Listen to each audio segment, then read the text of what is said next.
सैयदना इमाम हुसैन शहीद करबला, इमाम आली मकाम सिब्ते रसूल रज़ी अल्लाह तआला अन्हु व अर्ज़ाहु अन्ना, जब मदीने तैयबा में थे और आपको यजीद ने बैत के लिए इसरार किया, और जानते हैं मदीने का गवर्नर वलीद बिन उक़बा इमाम हुसैन को अपने घर में बुलाया और रात के वक्त कहा कि आप यजीद की बैत कर लें, सब ठीक हो जाएगा। आपने एक तारीखी जुमला फरमाया था, आज वो सब मुसलमानों को याद होनी चाहिए। इमाम हुसैन ने ये नहीं कहा मैं हुसैन रसूलुल्लाह का नवासा यजीद की बैत करूंगा फासिक व फाजिर की, ये नहीं कहा आपने। तवज्जो चाहता हूं, आपने ये नहीं फरमाया, बल्कि ये फरमाया मुझ जैसा उस जैसे की बैत कैसे कर सकता है। ये क़यामत तक आने वालों के लिए मैसेज है, हुसैन जैसा कभी भी यजीद जैसे की बैत नहीं कर सकता, और ना ही वैसों की ताकत को वो मान सकता है। और अल्हम्दुलिल्लाह हमारी माओं ने बचपन से हमें हुसैन को ही सुनाया है, यजीद को नहीं। इसलिए आज अगर किसी तख्त पर यजीद बैठा हो तो हमें डर नहीं लगता इस बात का कि वो गर्दन उड़ा देगा, हमें इस बात का खौफ नहीं लगता कि फांसी पर चढ़ा देगा। हमें इस बात का यकीन है कि अगर हमारे टुकड़े भी हो जाएंगे तो इंशाअल्लाह हमारी रूह करबला जरूर पहुंचेंगी। इमाम हुसैन के साथ क़यामत के दिन उठाए जाएंगे, हक बात करते हुए अगर दुनिया से जाएं। अजीज़ान गिरामी वक़ार, मैं तारीख की चंद झलकियां आपके सामने रखूंगा। मुझे हुक्म भी हुआ है, बहुत जल्दी वक्त खत्म हो जाएगा, समेटना है। मैं चंद मिसालें आपके सामने रखता हूं। ताकत किसे कहते हैं, क़ुव्वत किसे कहते हैं। जिम में जाकर बॉडी बनाने वाला ताकतवर है, काजू बादाम खाने वाला ताकतवर है, मुक्के मारने वाला ताकतवर है। कौन है ताकतवर? ताकत किसे कहते हैं? मेरे अजीजों, असल ताकत तो ये है कि तुम इस्तेमाल अपने हाथ पैर कुछ भी ना करो, लेकिन खलबली दूसरों में मची रहे। ये असल ताकत है, ये रब ताला की तरफ से दी हुई होती है इनाम में। वरना आप सोच सकते हैं कि हुसैन आजम के साथ जो लोग आए थे वो कुल काफिला कितना था। अलग अलग रिवायतें, इमाम हुसैन के साथ 135 लोग थे, बाज रिवायात में है 96 थे, 96 लोग थे, बाज रिवायत में 82 थे। शहीद होने वालों की तादाद 72 है। लेकिन इस बात पर अक्सर उलमा मुहद्दिसीन का ख्याल है कि 82 लोग थे, 82 लोग थे। 82 के मुकाबिल में कितने लोगों को आना चाहिए रास्ता रोकने के लिए? अगर किसी आम आदमी से भी पूछे तो डबल कर दो, ट्रिपल कर दो, 4 गुना ज्यादा कर दो। नहीं, 82 को रोकने के लिए पहले 1000 लोग आए, फिर वो 1000 के बाद 4000 प्लस आए, 5000 लोग सिर्फ 82 लोगों को रोकने के लिए आए रास्ता। फिर ये लोग 4 दिन तक रास्ता रोकते ही रहे, 5000 लोग मिलकर। 10वीं मुहर्रम होने से पहले पहले फिर तकरीबन 16000 लोग आए, यानी तकरीबन पूरे टोटल मिलाकर 22000 के करीब, 21000 समथिंग कुछ। 22000 की फौज क्या माने रखती है? किसको रोकने के लिए? 82 लोगों को। इसी से समझ में आता है असल ताकत किसे कहते हैं। ताकत इसी को कहते हैं कि उधर 3 दिन के भूखे और प्यासे हैं, उनके खीमों में साजो सामान भी नहीं, जंग के असबाब भी नहीं, और वो जंग की नीयत से भी नहीं गए। उसके बावजूद 22000 के सीनों में जो खलबली मची है, दुनिया इसी को समझ नहीं पा रही है। अगर दुनिया ये समझती है क्वांटिटी का नाम ताकत है तो हम उसको रद्द करते नहीं, क्वालिटी का नाम ताकत है। ईमान ये असल ताकत है। और एक तारीखी बात मैं आपके सामने रखता हूं। इमाम हुसैन का रास्ता रोकने के लिए सबसे पहले यजीद की फौज से जो शख्स आया था उसको हुर बिन यजीद कहते हैं। हुर बिन यजीद अर्रियाई 1000 का लश्कर लेकर के ये इमाम हुसैन का रास्ता रोकने आए। 2 दिन तक इधर उधर घुमाते रहा, और जब जब नमाजें होती रही, इमाम हुसैन मुसल्ला इमामत पर हैं और ये यजीदी इक्तिदा भी कर रहे हैं। हर जमात इमाम हुसैन के पीछे हो रही है। लेकिन मैं आपको बताता हूं 10वीं मुहर्रम से पहले इमाम हुसैन ने खुतबा दिया और यजीदियों से कहा, क्या तुम मेरी हैसियत को नहीं जानते? मैं फातिमा जहरा का बेटा हूं, हैदर कर्रार का नूर नजर हूं, रसूलुल्लाह का नवासा हूं। मेरी निस्बतें क्या तुम्हें नहीं मालूम? तुम मेरे खून से अपने हाथों को न रंगो। मैं तुम्हारे पास ऑप्शन रखता हूं, मैं इस रास्ते से अपने वापस मदीने की तरफ जाता हूं या किसी साहिल की तरफ या दिमश्क जाऊंगा। जंग करना नहीं चाहता तुमसे। ये 3 ऑप्शन जब इमाम हुसैन ने रखा तो यजीदियों ने एक को भी कबूल नहीं किया। वो जंग करना ही चाहते थे, इमाम हुसैन के खून के साथ खेलना ही चाहते थे। लेकिन जो हुर बिन यजीद है, तवज्जो चाहता हूं, जो खुद इमाम हुसैन का रास्ता रोकने के लिए आया, उसके दिल में ये बात आई और उसने आकर के 10वीं मुहर्रम को यजीदियों से कहा, मियां मान लो हुसैन की बात, 3 में से कोई एक बात मान लो, हम जंग नहीं करना चाहते, वो रसूलुल्लाह के बेटे ही तो हैं। तो सारे जो सिपह सालार बड़े बड़े थे, अम्र बिन साद, शिमर वगैरह, हुर बिन यजीद से कहने लगे, तुझे कौन कहता है फैसला करने के लिए? तू सिपाही है, 1000 की नफरी तेरे साथ दी गई है, बस अगर तुझे हमारे साथ रहना है तो मैदान में जमा रह, वरना चला जा, तू सुलह की बातें मत कर। हुर बिन यजीद उसी दिन 10वीं मुहर्रम को उन यजीदियों से कहता, अच्छा अगर तुम मेरे इस बात को नहीं मानते तो तुम्हारी सिपह सालारी तुम्हें मुबारक, मैं हुसैन के खीमे में जा रहा हूं। जो यजीद की तरफ से आया था वो किधर चला गया? मौला हुसैन के खीमे में। कब? सिर्फ 10वीं मुहर्रम, एक रिवायत में 9वीं मुहर्रम को, एक दिन पहले इमाम हुसैन के खीमे में आया, दस्तबोसी की, माफी मांगी और इमाम हुसैन ने कहा, अब तुम जा सकते हो अपने घर। हुर बिन यजीद ने कहा, मैं उस वक्त तक अब आपका साथ नहीं छोड़ूंगा जब तक मेरे जिस्म में आखिरी सांस बाकी रहे, मैं आपके साथ रहूंगा। अब इमाम हुसैन की वफादारी में आने वाला कौन था? इसलिए मैं आपको एक चीज दे जाता हूं मेरे अजीजों, अल्लाह अज़्ज़ व जल की कुदरत के फैसले हैं, वो जब चाहता है कहीं से भी किसी को हिदायत अता फरमाता है। वो बातिल कुव्वतों के मौजूद पलने वाला बच्चा भी कभी रब तबारक व तआला हिदायत देता है, उसे आलिम बनाता है, और कभी काबे की छांव में पलने वाले को मौला अबू जहल भी बनाता है, गुमराह कर देता है। हुर बिन यजीद मौला हुसैन के पास आ गए। जो बात मुझे कहनी है उसके लिए मुझे इतना वाकया बयान करना पड़ा है। मैं असल पॉइंट की तरफ आता हूं, क्यों मैं ये बयान कर रहा हूं। जब 10वीं मुहर्रम को जंग शुरू हुई, अम्र बिन साद ने तीर चलाया, तो जानते हैं खीमा हुसैन की तरफ से सबसे पहले मैदान में उतरने वाला यही हुर बिन यजीद ही, यही उतरे अपने घोड़े पर सवार होकर उन्हीं यजीदियों से लड़ने के लिए जिनकी फौज में ये आए थे, उनके मुकाबले में लड़ने के लिए गए। और जब लड़ने की इब्तिदा हुई, सुबह से दोपहर के करीब तक वो लड़ते रहे, जवाल तक। अब जो बात कहना है तवज्जो से सुनो।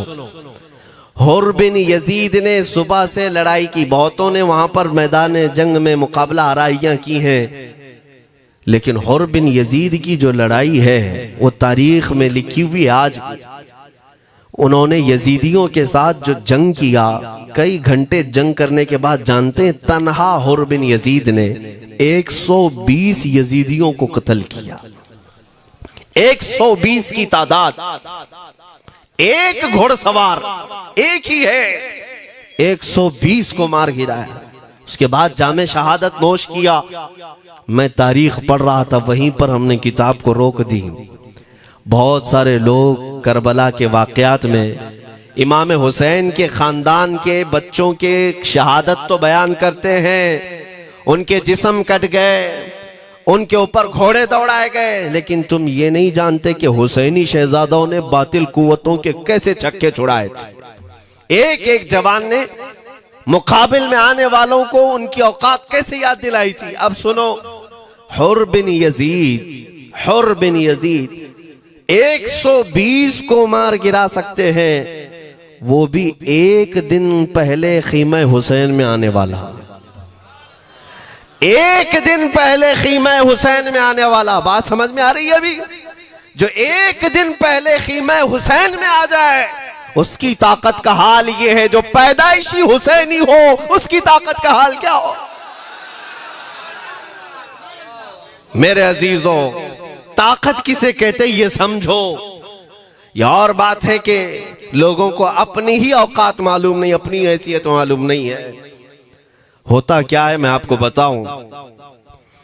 अल्लामा अब्दुल मुस्तफा आजमी साहब ने एक बड़ी प्यारी बात लिखी है। वो गुजरात के हालात बहुत अच्छी तरह से जानते थे। आपने एक बहुत अच्छी बात लिखी जो हमारे तमाम चीजों से या आज के जमाने में ये चीज मैच होती है। एक ताजिर तिजारत करने के लिए निकला, उसके पास कुछ कीमती हीरे थे, कीमती हीरे थे, और वो हीरों की तिजारत करता था। और एक चोर उसके पीछे पड़ गया, और वो चोर रोजाना वो चोरी करने के चक्कर में रहता था कि जब रात को ये ताजिर सोए तो मैं ये हीरे निकाल लूंगा। लेकिन 2-3 दिन जब जब वो ताजिर सोता था वो पूरे हीरे चेक करता था, कहीं नहीं मिलते थे। थक गया चोर। 3 दिन के बाद उस ताजिर को उसने पूछा, चोर ने कहा कि तुम हीरे रखते कहाँ हो? दिन भर तो तुम्हारे पास होते, रात में कहाँ जाते? तो उस ताजिर ने कहा, अकल का अगर तू इस्तेमाल करता तो तुझे बात समझ में आती। रोजाना मैं तेरे ही जुब्बे में रात को ये हीरे रखकर खुद सो जाता था। वो अपना नहीं तलाश करता, इसका तलाश करता। बिला तशबीह हो बिला तमसील। मेरे अजीजों, तुम्हारे पास जो ताकत है तुम्हें उसका अंदाजा नहीं। तुम जो मोहब्बत मुस्तफ़ा सल्लल्लाहु अलैहि वसल्लम की शमा अपने सीने में रखते हो, मौला करीम का वादा है तुम्हारे साथ, काना हक्कन अलैना नस्रुल मोमिनीन। रब ताला फरमाता हमने अपने ऊपर लाजिम कर लिया है कि ईमान वालों की मदद करें। और हमने मदद देखी है, रब ताला की मदद देखी है। आज के इन हालात में मुझे बताओ, भौंकने वाले भौंक ही रहे हैं, बाकी तुम्हारा क्या बिगाड़ लिया, क्या तुम्हारा खराब किया? बस ये है कि तुम अपने अंदर खलबली मत मचाओ और ज्यादा खौफ और हिरास में मत जियो। अल्हम्दुलिल्लाह मुसलमान हैं, मोमिन हैं, किसी चोर कौम से तुम्हारा रिश्ता नहीं है। तुम दुनिया की उस अजीम कौम हो जो सिर्फ और सिर्फ अपने रब ताला के हुजूर झुकती है, और अपने रब तबारक व ताला के हुजूर ऐसे झुकती है। मैं चैलेंज के साथ कहता हूं, पूरी दुनिया में कोई कम्युनिटी, कोई कौम ऐसी नहीं है जो अपने खुदा को देखने के बाद ही झुकती है। जिसकी भी जाओ, उनके खुदाओं की तस्वीर वहां पर सामने होती तभी झुकते हैं। वो चाहे ईसाई हो, यहूदी हो, कोई भी हो, उन्होंने कोई ना कोई या मूर्ति बनाई है या तस्वीर बनाई है, तब वो झुकते हैं। तन्हा तुम ईमान वाले हो जो आज तक अपने खुदा को देखा नहीं लेकिन हर दिन सजदा करते हो, तुम्हारा ये ईमान है। और कुरान में शुरू में ही अल्लाह ताला ने जो तारीफ फरमाई सूरह बकरा में, युमिनून बिल गैब, अल्लाह फरमाता है ये वो लोग हैं जो गैब पर ईमान रखते हैं, देखा नहीं। और दुनिया में करोड़ों मस्जिदें होंगी, किसी मस्जिद में अल्लाह की तस्वीर है? किसी मस्जिद में? और या तुम्हें सलातो सलाम पढ़ने के लिए मेरे आका की तस्वीर देखने की जरूरत है? यही तो तुम्हारा ईमान है मेरे अजीजों। मेरे आका को हमने दिल में बसा रखा है, और जब हुजूर पाक की याद आई, बगैर तस्वीर देखे हम खड़े हो जाते हैं। और उनकी मोहब्बत वैसी होती है, हमें किसी तस्वीर और मूरत को देखने की जरूरत भी नहीं होती। तुम्हारी खुसूसियात बहुत हैं। अल्लाह रब्बुल इज्जत ने तुम्हारी पेशानियों को महफूज रखा है, किसी अहरे गैरे के सामने झुकने नहीं दिया। पेशानी मुकद्दस है तुम्हारी। हाँ, ये तो नहीं है कि तुम किसी दरख्त पर भी चले जाओ, पत्थर पर भी चले जाओ, चूहे पर भी झुक जाओ, सांप पर भी झुक जाओ, नहीं है। एक सहाबी हैं, ईमान लाने के बाद वो कहते हैं, या रसूल अल्लाह सल्लल्लाहु अलैहि वसल्लम, दो वाकयात ऐसे हैं जो ज़माने जहालत में हम करते थे। एक वाकया याद करता हूं तो रोना आता है और एक वाकया याद करता हूं तो हंसी आती है। हुजूर ने फरमाया वो दोनों क्या है बताओ। उन्होंने कहा पहला वाकया तो ये है जिसको याद करके रोता हूं कि जवानी में जब हमारे घर बेटी पैदा होती थी तो हम उसका गर्दन मरोड़ कर दफन कर देते थे। आज मुझे वो बात याद आती है तो रोना आता है कि हमने ऐसे कई बच्चियों को दफन कर दिया। अरब वाले दामाद बनाना नहीं चाहते थे और बेटियों को पहले ही मार देते थे। ये वो सहाबी कहते हैं अब याद आती है बात तो रोना आता है। मेरे आका सल्लल्लाहु अलैहि वसल्लम ने फरमाया फिर हंसी किस बात पर आती है। कहते हैं जमाने जहालत में हमारे खुदा जो होते जिनकी हम इबादत करते थे तो जब सफर में जाना होता था तो आटा गूंद करके खुदा बना लेते थे, क्योंकि सफर में जाना है और हर जगह उनको साथ में रखना था खुदा को। वो साहब ही कहते हैं सफर के खुदा और होते थे, हवा का अलग, पानी का अलग, मिट्टी का अलग, सब लेकर के चलते थे। फिर हुजूर ने फरमाया हंसी किस बात पर आती है। वो कहते हैं बीच रास्ते में अगर खाना खत्म हुआ तो कभी खुदा का हाथ तोड़ के खाते थे, कभी पैर तोड़ के खाते थे। अरे मेरे अजीजों 1400 साल बाद आज जब आप हंस रहे हैं उस सहाबी को तो इस बात पर हंसी आती होगी। मैं ये बात सिर्फ इसलिए अर्ज कर रहा हूं कि शुक्र मनाओ अल्लाह रब्बुल इज्जत का कि तुम्हें रब तबारक व तआला ने उस कौम में पैदा किया है जिसका माथा सिर्फ वहदहू ला शरीक की बारगाह में झुकती है। तुम ईमान वाले हो। और मैंने आयत यही तिलावत की खुतबे में, वला तहीनु वला तहज़नु व अंतुमुल अअलौना इन कुंतुम मुमिनीन। घबराओ मत, परेशान मत हो, तुम सबसे ज्यादा सरबुलंद रहोगे अगर तुम ईमान वाले हो। ये कुरान की आयत है। ईमान किसे कहते हैं? ईमान किसे कहते हैं? यानी अल्लाह ने फरमाया अगर तुम ईमान वाले हो तो सबसे ज्यादा कामयाब हो। अब हम पूछते हैं रसूल पाक से ईमान किसे कहते हैं? मेरे आका की जुबान से सुनो, ला युमिनु अहदुकुम हत्ता अकूना अहब्बा इलैहि मिन वालिदिही व वलदिही वन्नासी अजमईन। हजरत अनस से रिवायत है, हुजूर पाक सल्लल्लाहु अलैहि वसल्लम फरमाते हैं तुम में से उस वक्त तक कोई कामिल ईमान वाला नहीं हो सकता जब तक अपने वालिदैन, अपने बच्चे, अपने और सारे इंसानों से ज्यादा मैं उसके नजदीक महबूब ना बन जाऊं। हुजूर से कामिल मोहब्बत जब तक ना करोगे तब तक ईमान भी कामिल नहीं है। खुलासा कलाम यही है कि मोहम्मद से वफा तूने तो हम तेरे हैं, ये जहां चीज है क्या लौह कलम तेरे हैं। बस इसी बात पर आपको आना है। इकबाल भी ये कहता है मैं जर्मनी गया, यूरोप का सफर किया, वहां की तरक्कियों को देखा और वो लोग बहुत आगे बढ़ रहे थे। मैं इसीलिए सफर किया कि मैं वहां तहकीक करके आऊं, देखूं, अपनी कौम को आकर के मैं बताऊं मुसलमानों को कि किस फील्ड में तुम जाओगे तो कामयाब होंगे। साइंस में, फिजिक्स में, ज्योग्राफी में, केमिस्ट्री में, मैथ्स में, कौन सी फील्ड में तुम जाओगे तो ज्यादा माहिर होगे। कई साल इकबाल ने वहां की खाक छानी, तहकीकात किया और वापस जब आया अपनी कौम की तरफ, अल्लामा इकबाल कहते हैं मैं सारी दुनिया वहां की यूरोप की छान करके आया, यही देखने गया था कि मेरी कौम किस मैदान में उतरे तो कामयाब होगी। तो लोगों ने पूछा क्या वो तुम्हें राज मिल गया? वो कहते हाँ मुझे राज मिल गया। लोगों ने पूछा किस मैदान में उतरे?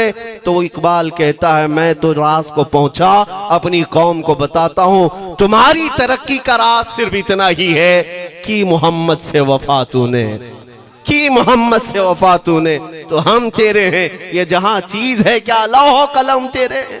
सारी कामयाबी का असल राज मेरे आका से बेइंतहा मोहब्बत है।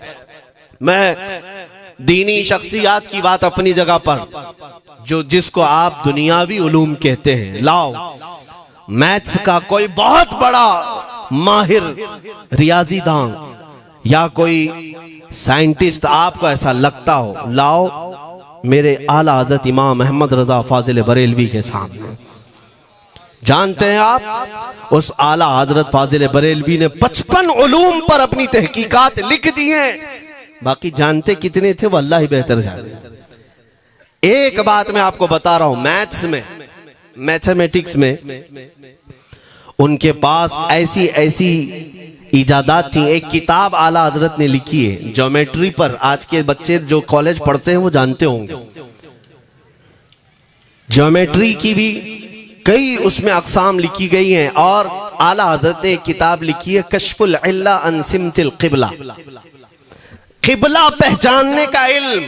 तुम तो आज वो कंपास लेकर के पहचानते हो ना, अब तो मोबाइल में आ गया, मोबाइल को घुमाओ, इधर दिखा रहा उधर, उधर दिखा रहा उधर क़िबला।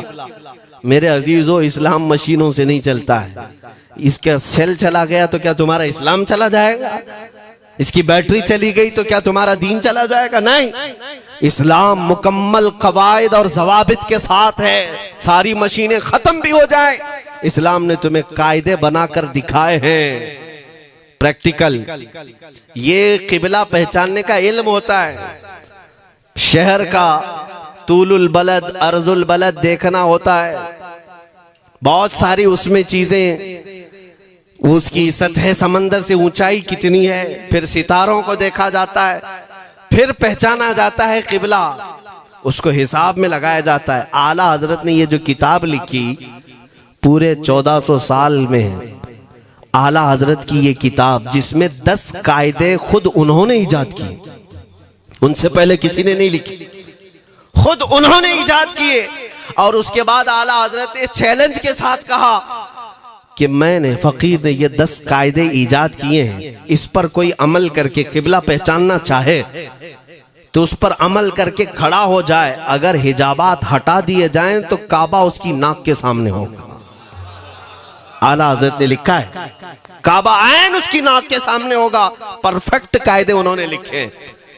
ये कायदे कहां से आए? हिसाब, मैथमेटिक्स।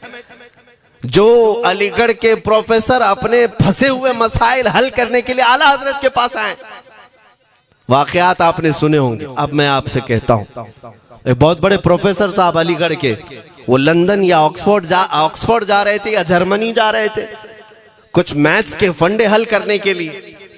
आला हजरत के खलीफा ने उन्हें मशवरा दिया कि चले मौलाना अहमद रजा साहब बरेली में रहते हैं, उनसे बात कर लेंगे। पहले तो उन्होंने मजाक उड़ाया, मौलवी लोगों का काम है, प्रोफेसर जिसमें फंसा हुआ है। उन्होंने कहा लंदन और जर्मनी जाने में जितना खर्चा आता है उससे कम ही बरेली को लगता है, एक बार ट्राई कर लीजिए। वो आए आला हजरत के यहाँ, वो मौलाना सैयद सुलेमान साहब के कहने पर जब आला हजरत के पास आए, असर का वक्त था, अजान हो चुकी थी, आप मस्जिद की तरफ जा रहे थे। प्रोफेसर साहब से मुलाकात हुई। आला हजरत ने पूछा कैसे आना हुआ?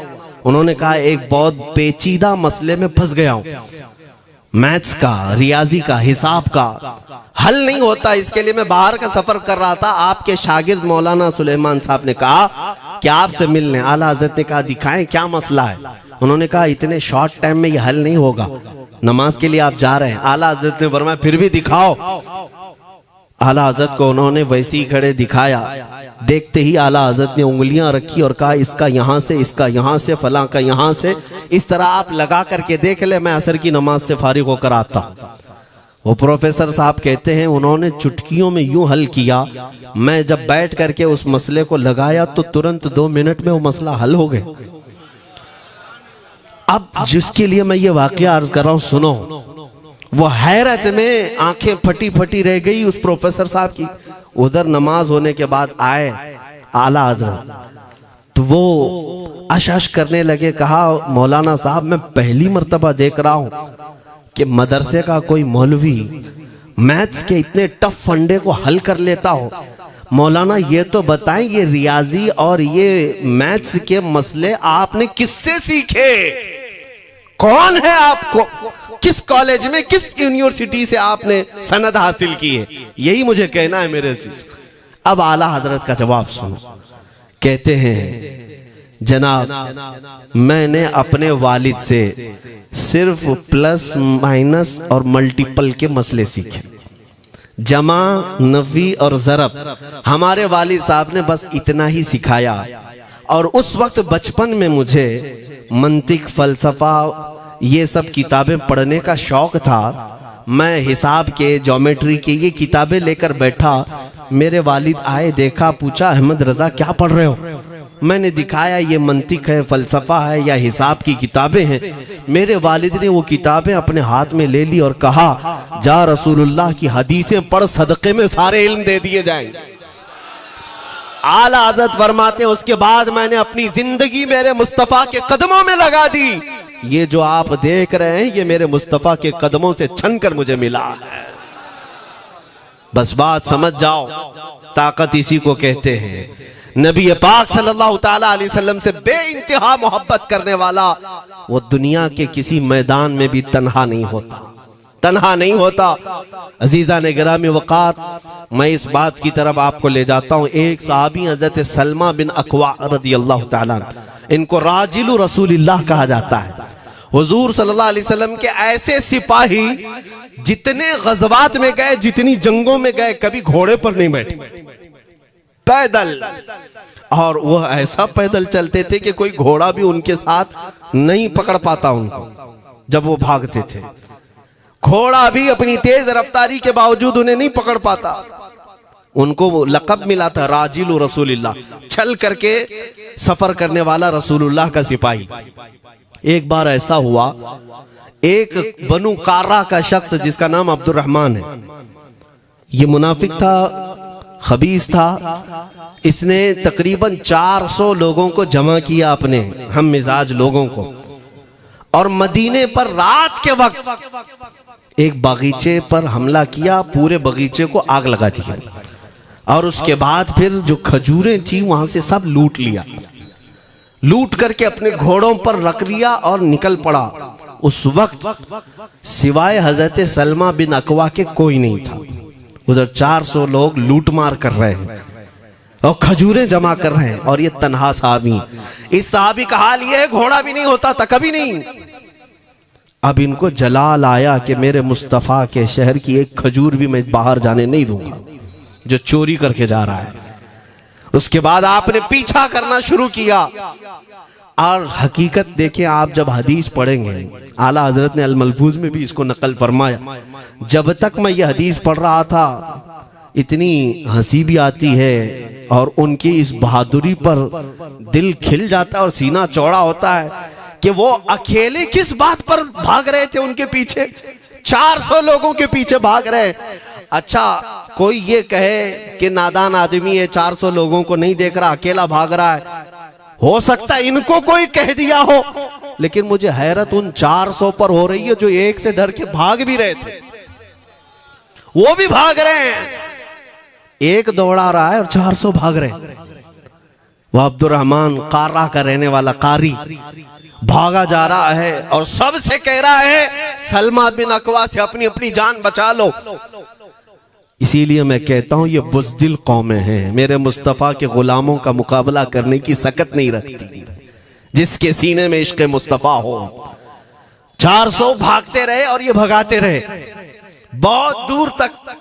जब हज़रत सलमा बिन अकवा भागते थे तो घोड़े भी पीछे पड़ जाते, और आप जैसे जैसे कोई घोड़सवार आता उसकी टांग पकड़कर खींचते और उसकी गर्दन पर पैर रखते, फिर आगे निकल पड़ते थे। न जाने कितनों को उन्होंने तन्हा अपने हाथों से गिराया, कोई मुकाबला करने को तैयार नहीं। गिराते भी हैं और उनकी गिरी हुई खजूरें जमा भी करते हैं कि मुझे मदीने वापस ले जाना है। उस सहाबी को मैं पढ़ता हूं, अजीजा ने गिरामी खजूरें जमा करते रहे और उन्हें भगाते रहे। आखिर में वो 10-10 की टुकड़ियों में बदल गए। वो अब्दुर्रहमान कार्रा का रहने वाला कहने लगा, एक साथ मत भागो, ये अकेले सबको भगा रहा है, 10 इधर जाओ, 10 उधर जाओ, 10 उधर जाओ। जालिमों, पलट कर मेरे मुस्तफ़ा के गुलाम का मुकाबला करके देखते हैं, लेकिन किसी से नहीं हुआ। वो पहाड़ की चोटियों में चले गए। हज़रत सलमा बिन अकवा पहाड़ पे भी चढ़ने लग गए। तो अब्दुर्रहमान कार्रा वो कहता है वहीं से चीख करके, सलमा बिन अकवा तुमको क्या चाहिए, क्यों पीछा कर रहे हो? कहा, मैं शहर रसूल की एक खजूर भी जब तक तुम्हारे पास होगी पीछा करता रहूंगा। उसने वहीं से अपने सारे साथियों को पुकार कर कहा, सारे लोग खजूरें फेंक दो, अपनी जान बचा लो। सबों ने खजूरें दे दी। हज़रत सलमा बिन अकवा पूरी खजूरें जमा की है, कितनों को रोनते हुए वापस आने लगे।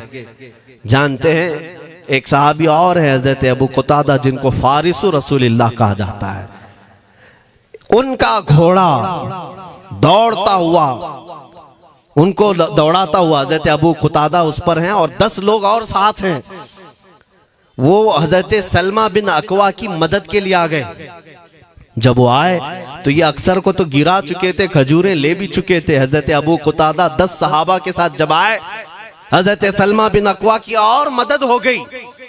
अब ये मदीने आने लगे तो तवज्जो चाहता हूं। हजरत सलमा बिन अकवा ने पूछा, मैं तो अकेला दौड़ा रहा था, कोई मुझे न देखा था, ना ये वाकई की किसी को खबर थी, तुम यहां तक कैसे आए? तुमको किसने भेजा मेरी मदद के लिए? मुसलमानों याद रखो, मेरे मुस्तफा की वफादारी में जब कोई निकलता है तो कहां से मदद आती है अंदाजा भी नहीं होता। हजरत सलमा बिन अकवा ने उनसे पूछा अबू कुतादा से, तुम आए कैसे?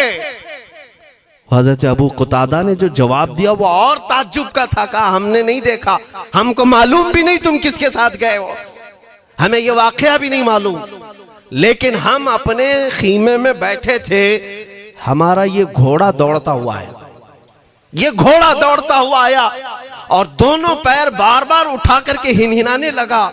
मेरा घोड़ा ऐसा कभी करता नहीं, वो जिहाद में जाने वाला घोड़ा है, फरमाबरदार है।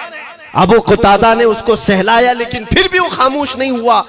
हजरत अबू कुतादा कहते, मैं पहचान लिया, वो अपनी पीठ पर मुझे सवार करना चाहता है। मैं इसकी पीठ पर बैठ गया। मेरे साथी भी ताज्जुब में थे, इतनी वक्त गुजर जाने के बाद घोड़े को न भूख लगी है न प्यास लगी है, ये कहां ले जा रहा है? अबू कुतादा कहते, ये घोड़ा है जो तुझ तक हम सबको ले आया है। हजरत सलमा बिन अकवा ने कहा, हाँ मुझे याद है, जब मैं उन 400 को दौड़ा रहा था तो तुम्हारा घोड़ा मुझे देख रहा था। पता ये चला दुनिया का हर जानवर भी मेरे मुस्तफा का वफादार है। अगर तुम नबी पाक सल्लल्लाहु अलैहि वसल्लम की इज्जत व हुर्मत के लिए उठते हो तो चूंटियां अपने सुराख में तुम्हारे लिए दुआ में मशगूल हो जाती हैं, मछलियां पानी में तुम्हारे लिए दुआएं करती हैं। अजीज़ान गिरामी वक़ार, आज मैं अपने जुमलों को समेटते हुए ये बात कहता हूँ, धोराजी की सरजमीन मैंने कभी सुना नहीं या कभी आपसे मुलाकात नहीं की, लेकिन इतना बड़ा मजमा हमें जो सुनने के लिए बैठा है, लोग मुसाफे के लिए आए, फूल हार पेश किए, टूट पड़ते हैं मुलाकातों के लिए। मैं अक्सर जलसों में भी और अपने प्रोग्रामों में ये कहता हूँ, मुझे जो आप इज्जत की निगाह से देखते हैं या मिलना चाहते हैं या देखना चाहते हैं या सुनना चाहते हैं, तो वो इसलिए नहीं है कि किसी बाप का, बड़े बाप का बेटा है या किसी सियासी पार्टी का नेता है। आपकी जो मोहब्बत है वो सिर्फ इसलिए है, ये नाज ये अंदाज हमारे नहीं होते, झोली में अगर टुकड़े तुम्हारे नहीं होते, या रसूल अल्लाह जब तक के मदीने से इशारे नहीं होते, रोशन मेरी किस्मत के सितारे नहीं होते। जो कुछ भी इज्जत मिली है हमें आज, वो किसी और सलाहियत की वजह से नहीं। साफ मैं बता देता हूं, मैं मुकर्रिर आदमी नहीं, मैं खतीब आदमी नहीं, मैं वो शोलाबार मुकर्रिर नहीं हूं कि जिनकी तकरीरों से लोग बहुत ज्यादा नफा उठाते हो। मैं तो तालिब इल्म आदमी हूं। मेरे आका सल्लल्लाहु ताला अलैहि वसल्लम के लिए इतनी वफा करना जानता हूं कि मैंने यह अहद कर लिया है, मेरे जिस्म में जब तक खून बाकी रहेगा, एक भी सालिम कुत्ता मेरे आका की तरफ उंगली भी उठाए, हम अपनी गर्दन भी निछावर करने को तैयार रहेंगे। मेरे आका सल्लल्लाहु ताला अलैहि वसल्लम के लिए कुर्बानी का जज्बा है, इसलिए मेरे आका ने ये इज्जत अता की है। फिर मुझे ये कहने का हक भी है, जब तक बिके न थे तो कोई पूछता न था, या रसूल अल्लाह तुमने खरीद कर हमें अनमोल कर दिया।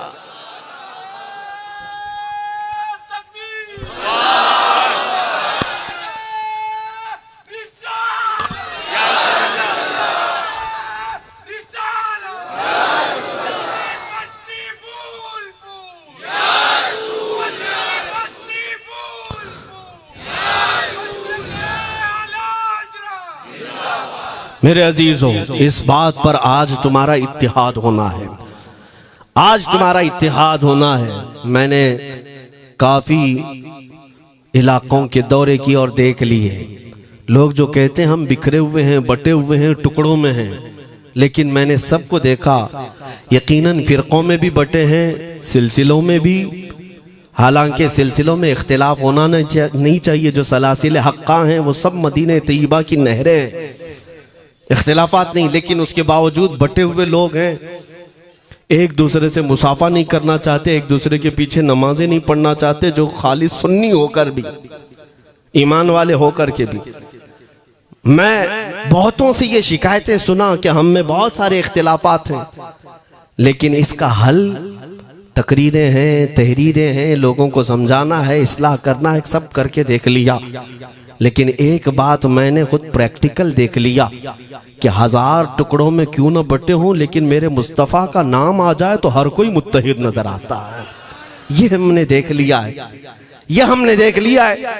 किसी भी पीर से बैत क्यों ना हो, मैं दूसरों की बात नहीं करता, लेकिन मैंने पूरे हिंदुस्तान के कोने कोने में देखा है जाकर के, किसी भी सुन्नी सहीहुल अकीदा पीर से बैत क्यों ना हो, अगरचे उसके आपस के झगड़े हों, लेकिन हमने एक मजमे में मुझे सुनने वालों को, ऐसे इख्तिलाफ वालों को भी देखा, दोनों सुन रहे हैं, लेकिन जब हमने पूछा मेरे मुस्तफ़ा करीम की इज्जत पर बात आए तो तुम में से कौन खड़ा हो सकता है, हर इख्तिलाफ रखने वाला भी ये कहता है, या रसूल अल्लाह, ये जिस्म भी तुम्हारा, ये जान भी तुम्हारी, करूं तेरे नाम पे जान फिदा, न बस एक जान दो जहां फिदा, दो जहां से भी नहीं जी भरा, करूं क्या करोड़ों जहां नहीं। ये हर एक का नारा है। इससे पता ये चला कि आज तुम सबको अगर कोई चीज जोड़ सकती है तो नाम मोहम्मद है, मेरे मुस्तफ़ा करीम सल्लल्लाहु अलैहि वसल्लम की मोहब्बत है। गुंबदे खजरा की छांव में सबको जमा करो, इंशाअल्लाह अज़ीज इत्तिहाद बरकरार रहेगा। असल की तरफ नजर रखो, बादशाह की तरफ नजर रखो। बाकी जितने वली हैं, जितने पीर हैं, सब वजीर हैं, सब वजीर हैं। बादशाह सिर्फ मेरा मुस्तफ़ा है। नबी पाक सल्लल्लाहु ताला अलैहि वसल्लम को हम शहंशाह तस्लीम करते हैं। लिहाजा अगर बादशाह की तरफ नजर होगी तो तुम्हें शैतान ये इस तरह की लड़ाइयों में नहीं रखेगा, वो कामयाब नहीं हो सकेगा। तुम सबका मिशन अगर मेरे मुस्तफ़ा की इज्जत और उनकी नामूस हो जाए, हुजूर अकरम सल्लल्लाहु ताला अलैहि वसल्लम की तरफ हमने देखा है बड़े बड़े इख्तिलाफात खत्म हो जाते हैं। हजरत अबू ज़र ग़िफ़ारी, हजरत बिलाल हबशी, दोनों में झगड़ा हो गया था, तकरार हुई। हजरत अबू ज़र ग़िफ़ारी ने सिर्फ हजरत बिलाल को गुस्से में आकर कहा, काली औरत के बेटे, या इब्न उम्मी सौदा। ये तकरार में हो जाता है। हजरत बिलाल को ये बात लग गई, थे तो काले, लेकिन सहाबी ने कहा था काली औरत के बेटे। हुजूर के पास जाकर अर्ज किया, या रसूल अल्लाह, अबू ज़र ने मुझे आज यूं कहा, अबू ज़र ने मुझे आज यूं कहा, काली औरत के बेटे। मेरे आका सल्लल्लाहु अलैहि वसल्लम को जला लाया, बाहर आए, बुलाया, अबू ज़र कहाँ है? आए। हुजूर पाक ने उनको मुखातिब करके सिर्फ इतना फरमाया, अफीकल जाहिलिया, अभी तक तुम्हारे अंदर पुरानी जाहिलियत बाकी है? 3 बार पूछा और उसके बाद मेरे आका चले गए, कुछ नहीं फरमाया। पुराने जमाने की काफिरों की जाहिलियत अभी बाकी है, जो माँ के नाम से लोगों को गालियां देते या पुकारते थे। हजरत अबू ज़र ग़िफ़ारी को इतनी बात लग गई कि मेरे आका मुझसे रूठ गए, मेरे आका के दिल पर यह बात लग गई। तो उन्होंने ये नहीं किया कि देखा जाएगा बाद में क्या होगा, नहीं, सीधे मस्जिद नबवी में हजरत बिलाल को ढूंढने के लिए आए। कहाँ है? हजरत बिलाल मिल गए तो उनका हाथ पकड़ करके लाए। अबू ज़र ग़िफ़ारी जमीन पर लेट गए, सो गए। कहा है बिलाल, मुझे माफ कर दे, मैंने तुझे सख्त जुमला कहा, मुझे माफ कर दे। हजरत बिलाल ने कहा, ठीक है, मैंने माफ कर दिया, हो गई बात।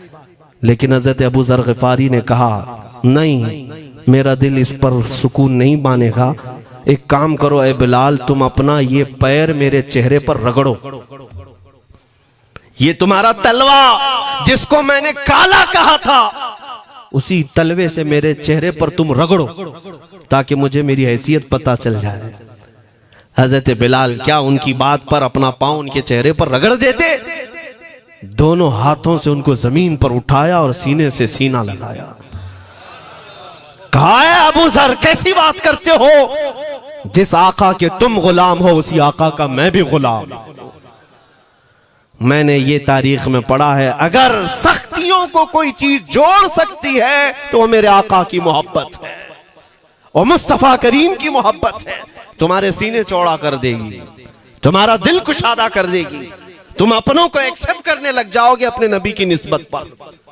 हाँ, एक बात याद रखें, मैं ये सिर्फ मेरे आका की निस्बत वालों के लिए कह रहा हूं, बाकी हमारा अकीदा तो ये है, नबी से हो जो बेगाना उसे दिल से जुदा कर दे, पिदर मादर बिरादर जानो माल उन पर फिदा कर दे। हम उसको मानते ही नहीं, चाहे बापों की माँ हो जो मेरे नबी को नहीं जानता, जो मेरे आका की अजमत को नहीं पहचानता, मैं उनके बारे में नहीं कहता। हाँ, हमारे एक उस्ताद बुजुर्ग उन्होंने फरमाया था कि बेटा बात करने का लहजा नरम रखना हमेशा। बहुत सारे लोग हमारी तकरीरों को अभी अभी जो सुनते हैं वो कहते हैं बहुत कड़क बोलते हैं, सख्त बोलते हैं। मेरे अजीजों, पिछले 15 साल से करते हैं हम तकरीरें, अखलाकियात पर, तसव्वुफ पर बहुत सारे नरम अंदाज में गुफ्तगू करने के हम आदी थे। वो सब नहीं देखते, लेकिन जहां हम थोड़ा सा चीखते हैं या गरज के साथ बोलते हैं, वो बहुत जल्दी किसी को लगती है और कहते हैं आप बहुत कड़क लहजे में कहते हो।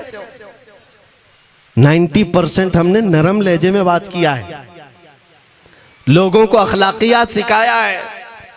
चोरी, जिना, डकैती, सूद, शराब, इन सब की मजम्मत पर बयानात हमने रिकॉर्ड किए। वो सब नजर नहीं आता, लेकिन सख्त जुमले बहुत जल्दी नजर आते हैं। लेकिन ये मैं क्यों करता हूं वो भी आपको बता दूं।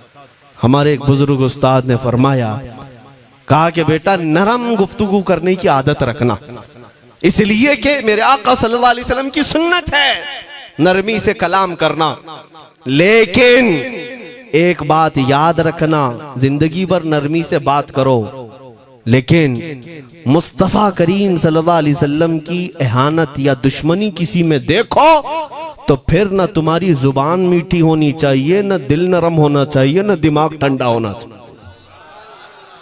हाँ, ये ईमान का तकाजा है। हम जो सख्त बात करते हैं, लोगों को ऐसा लगता है कि इतना कड़क नहीं बोलना चाहिए। तुम्हें पता भी नहीं हज़रत उमर फारूक कितना बोलते थे। हाँ, उमैर बिन वहब एक शख्स था जो हुजूर के कत्ल का इरादा करके आया था मक्का से। सफवान नाम का एक और शख्स, उमैर नाम के 2 लोग हतीम काबा में बैठकर मीटिंग करके आए, क्योंकि सफवान का बाप जंग बदर में मारा गया था, उमैर का बेटा जंग में कैदी होकर हुजूर के पास कैद था।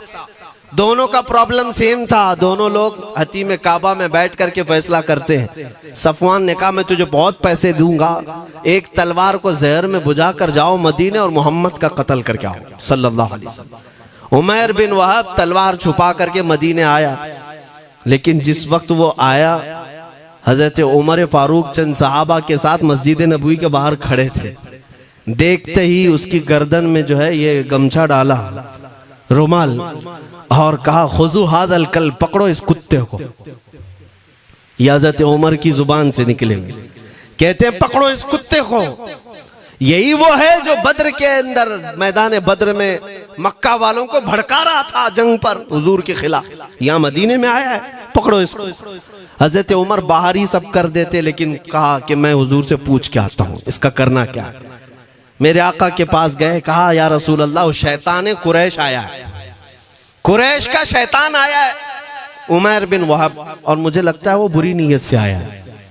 हजरत उमर पहले ही भांप रहे हैं, मुझे लगता है वो बुरी नीयत से आया है, क्या करना है आप हुक्म फरमाए। मेरे आका ने फरमाया उमर उसको अंदर ले आओ। उमैर बिन वहब को वैसी गर्दन में वो गमछा डाल के घुमा के अंदर ले आए मस्जिद नबवी में। हुजूर ने पूछा, हजरत उमर से कहा छोड़ दो उसको। जब अंदर आया तो पूछा हुजूर ने, क्यों आए उमैर? अब वो झूठ बोलने लगा, कहा मेरा बेटा आपके पास कैदी है, खैर खैरियत पूछने के लिए आए और क्या है। मेरे आका ने फरमाया सच सच बताओ क्यों आए हो। उसने फिर कहा मैं अपने बेटे की खैरियत मालूम करने आया हूं, और क्यों आया हूं।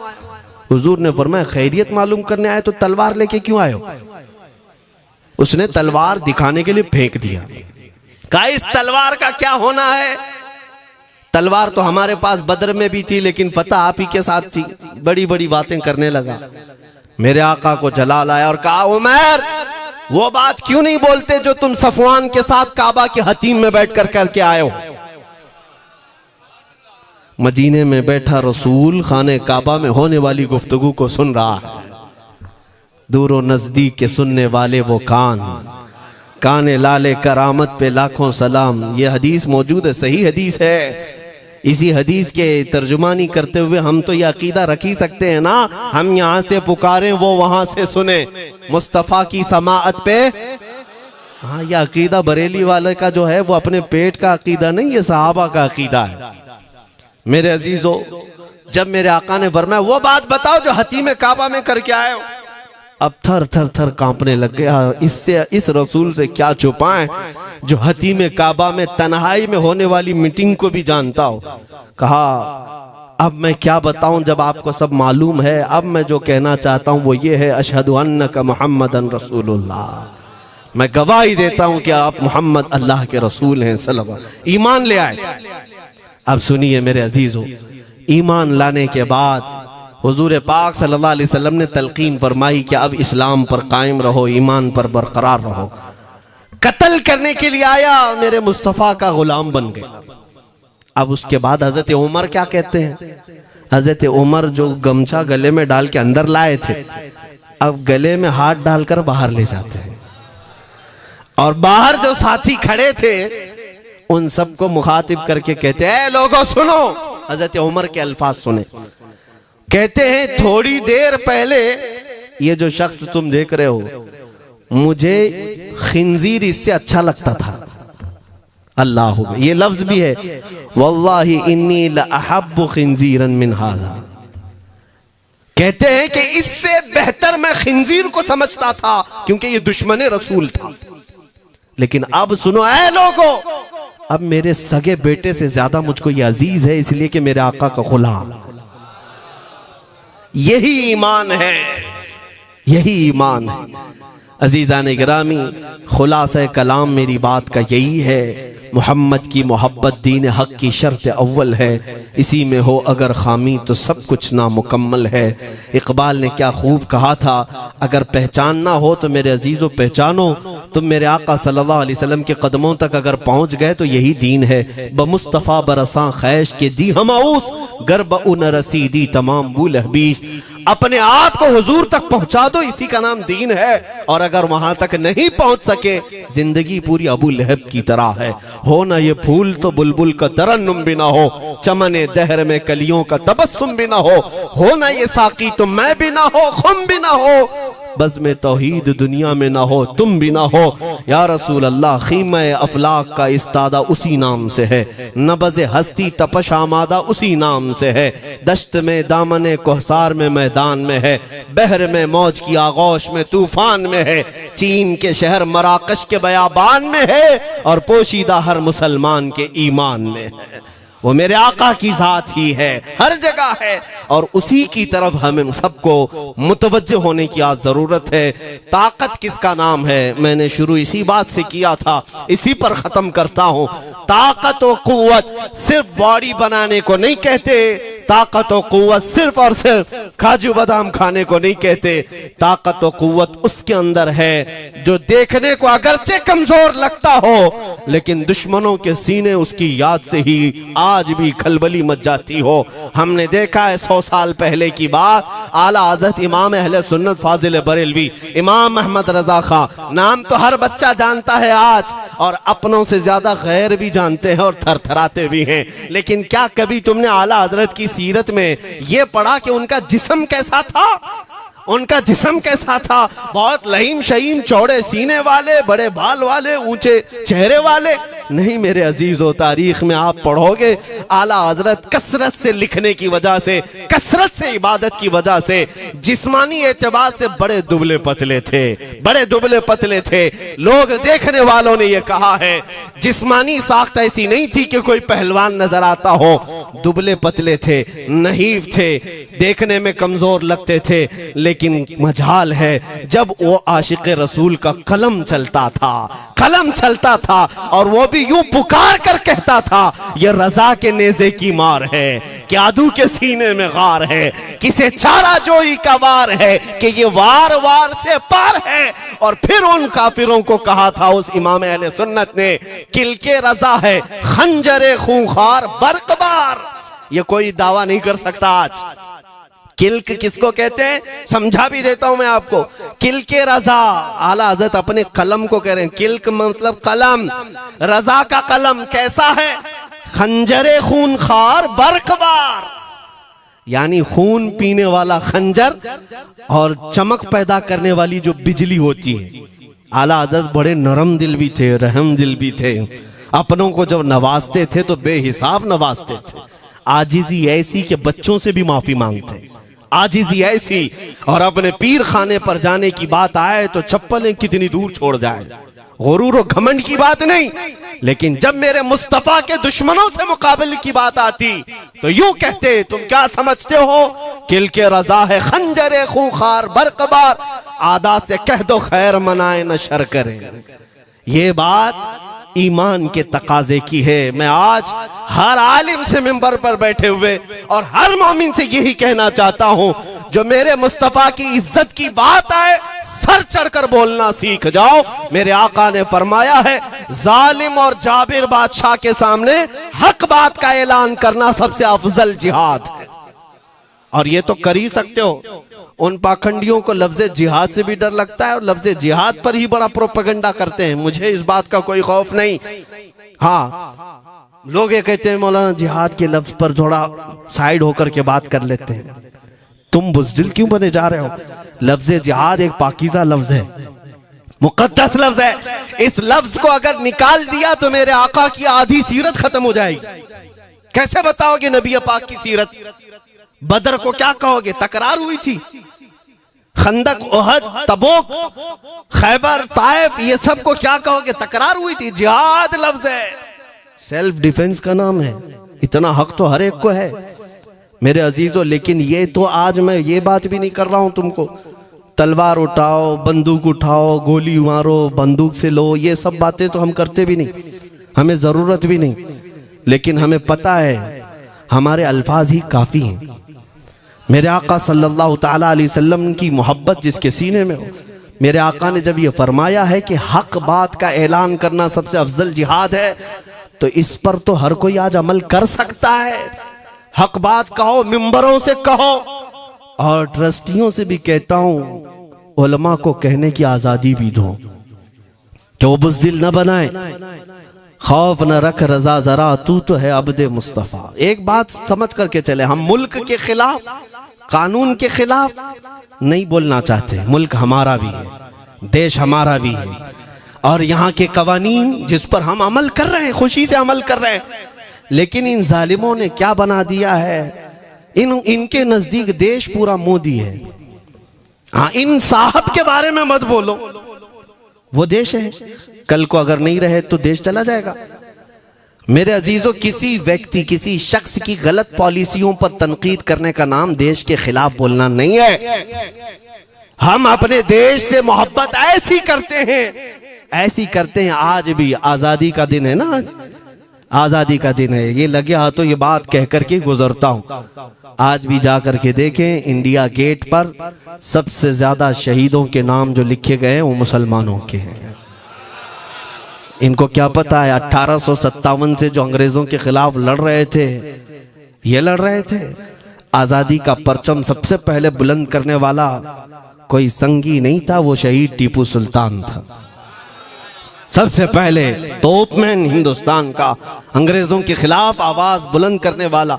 पूरे अंग्रेज उसके खिलाफ खड़े थे। इनको आज बोलने की तौफीक भी नहीं मिलती। और उसके अलावा वो उलमा की बात कहां चली गई आज? अंग्रेज तारीखदान ने लिखा है कि सबसे ज्यादा हमें खतरा हिंदुस्तान में मुसलमानों से था, और हमने दिल्ली से लेकर कश्मीर तक कोई एक झाड़, कोई एक दरख्त बाकी नहीं था जिसमें हमने एक आलिम को लटकाया नहीं था फांसी पर।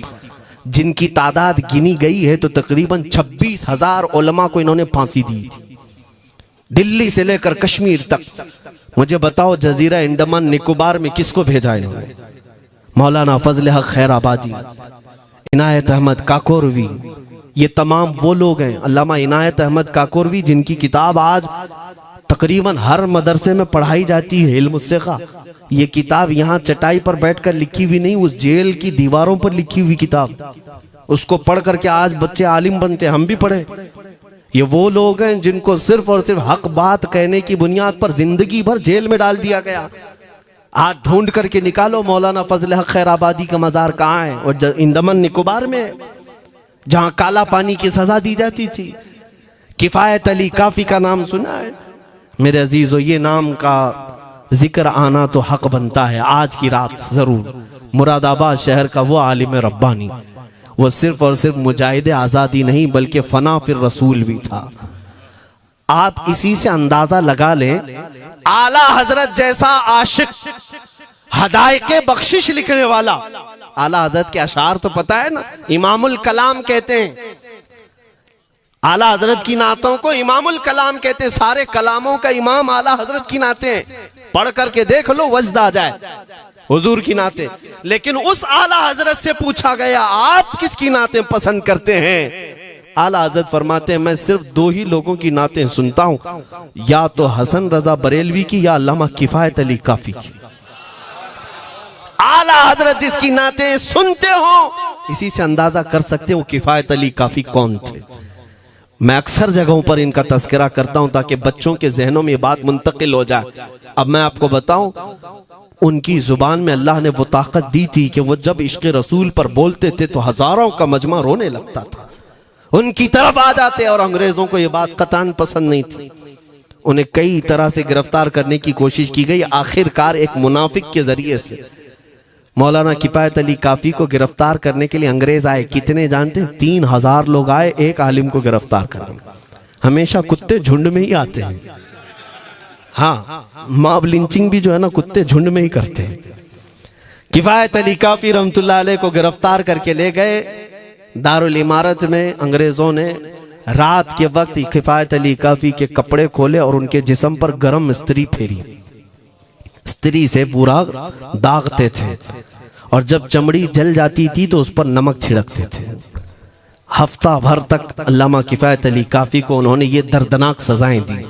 बीच में कई मर्तबा उनको सामने ऑफर रखा, तुम बदल लो अपनी बातें, छोड़ दो अपनी इस कौम को वरगलाना, छोड़ दो ये सब जो तुम तकरीरें करते हो, हम अपने हुकूमत में तुम्हें ले लेंगे, वजीफा भी देंगे, ओहदा भी देंगे। किफायत अली काफी रहमतुल्लाह अलैह ने फरमाया, तुम गलत जगह हाथ मारे हो।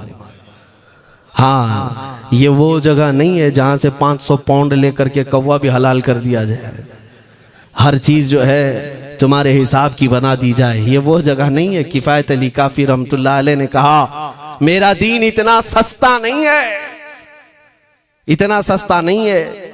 उसके बाद उन्होंने कहा, तो फिर तुम मरने के लिए तैयार रहो। कहा, खुशी से। 8 दिन के बाद उनको एक चौराहे पर ले जाकर फांसी का फंदा लगाया गया और पूरे मजमे में आपको फांसी के लिए चढ़ाया गया। अंग्रेजों ने पूछा था, कोई आखिरी वसीयत है तुम्हारी, कोई आखिरी ख्वाहिश है तो बता दो लोगों में। फांसी पर चढ़ने वाला ये कहता होगा, मेरी बीवी से मिल लूं, बच्चों से मिल लूं, जायदाद प्रॉपर्टी की वसीयत कर दूं, मेरे बाद कौन बैठेगा वो कह दूं। लेकिन किफायत अली काफी की बात पर कुर्बान जाओ। उस भरे मजमे में कहते, हाँ मेरी आखिरी ख्वाहिश एक ही है, एक बार नाते रसूल पढ़ लूं। अल्लाह अल्लाह, एक बार नाते रसूल पढ़ लूं। उन्होंने कहा, ठीक है, तुम्हारी इस ख्वाहिश का हम अदब करते हैं, कर लो। किफायत अली काफी रहमतुल्लाह अलैह फांसी के फंदे पर चढ़ने से पहले क्या मगन होकर के गुनगुना रहे थे। यूं कह रहे थे, कोई गुल बाकी रहेगा न चमन रह जाएगा, पर रसूलुल्लाह का दीने हसन रह जाएगा। अतलसो कम ख्वाब की पोशाक पे नाजा न हो, इस तने वे जान पर खाकी कफन रह जाएगा। सब फना हो जाएंगे हश्र तक काफी, वो लेकिन नाम हजरत का जुबानों पर सुखन रह जाएगा।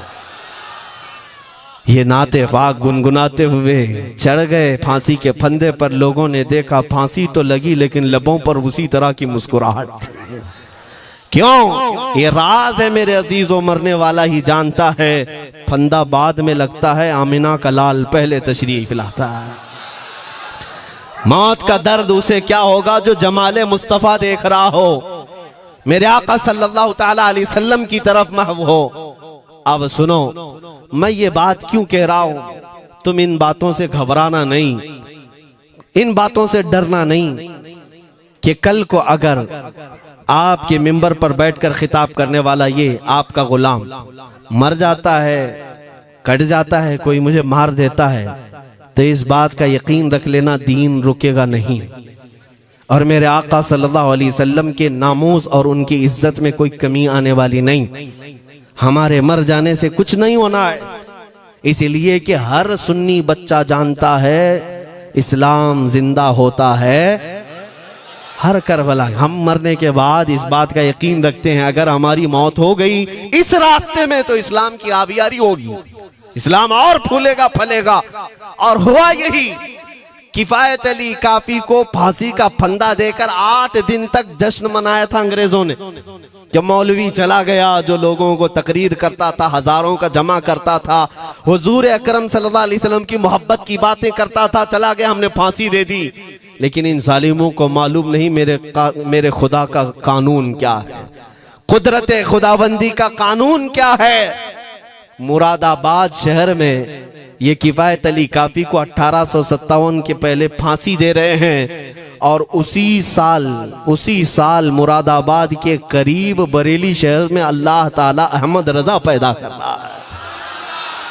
तुम एक आशिक को फांसी दिए, हुजूर पाक के चाहने वाले को तुमने फांसी देकर ये समझा कि आप खत्म हो गया इश्क की बातें करने वाला। लेकिन कुर्बान जाओ मोहब्बत मुस्तफा पर, मेरा रब ऐसे इन मक्कारों के मकर को फेरता है कि फौरन अल्लाह ताला ने ऐसा आशिक पैदा किया कि फिर बरेली की तरफ से उठने वाली आवाज एक शहर में, एक बस्ती में नहीं, दुनिया के कोने कोने में पहुंच गई। आज 100 साल हो गए उस मर्दे कलंदर इमाम अहले सुन्नत को दुनिया से गए हुए, लेकिन हर मस्जिद की मिंबर और मेहराब आवाज देती है मुस्तफा जाने रहमत पे लाखों सला, शमे बज़ में हिदायत पे लाखों सला।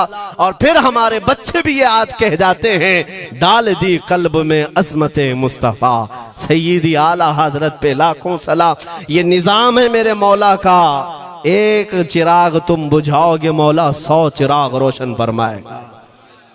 हाँ, इंशाअल्लाहुल अज़ीज़ इस बात पर हम सबको जमा होना है। अल्लाह करीम हमें हमारी खोई हुई ताकत व कुव्वत अता फरमाए। आप रब तबारक व तआला की बारगाह में ये दुआ करें कि ऐ रब्बे जुल जलाल, जब तक जिंदगी बाकी है मौला मुझे तेरे नबी के वफादारों में शुमार फरमा। इसलिए मैं जब भी हुजूर की बारगाह में अरीजा पेश करता हूँ तो ये जरूर कहता हूँ, आका बद हैं तो आपके, भले हैं तो आपके, टुकड़ों पे यही के पले हैं, रुख किधर करें, तुझसे जो मुंह छुपाएं तो करें किसके सामने। या रसूल अल्लाह, क्या किसी और से तवक्को नजर की है? हमारा मानना तो ये है, मैंने देखा भी है अपने बच्चों को, और हम कहते हैं मेरे आका की बारगाह में, आका गुनहगार तो हो गए लेकिन आपके गद्दार नहीं है, गद्दार नहीं है। जब तक गद्दार नहीं होंगे मेरे आका की तरफ से तुम्हारे लिए हमेशा इस्तकबालिया खुला रहेगा। आओ मेरे अजीजों, इस बात पर मैं गुफ्तगू को खत्म करता हूँ। आज के इस उर्स मुबारका में, और आज आजादी की ये रात है, हम बारगाह मुस्तफा में अरीजा पेश करते हैं, या रसूल अल्लाह, आपको इस वतन से बूए वफा आई थी, मेरे आका इस वतन की तरफ नजरे करम फरमा दे। क़यामत तक आने वाली हमारी नस्लों में मेरे आका सिर्फ आपके आशिक ही पैदा हो, कोई गद्दार ना पैदा हो। हमारी दुआ यही है मेरे आका, मैं मुजरिम हूँ आका, मुझे साथ ले लो कि रस्ते में हैं जा बजा थाने वाले, चमक तुझसे पाते हैं सब पाने वाले, मेरा दिल भी चमका दे चमकाने वाले। व आखिरु दावाना अनिल हम्दुलिल्लाहि रब्बिल आलमीन।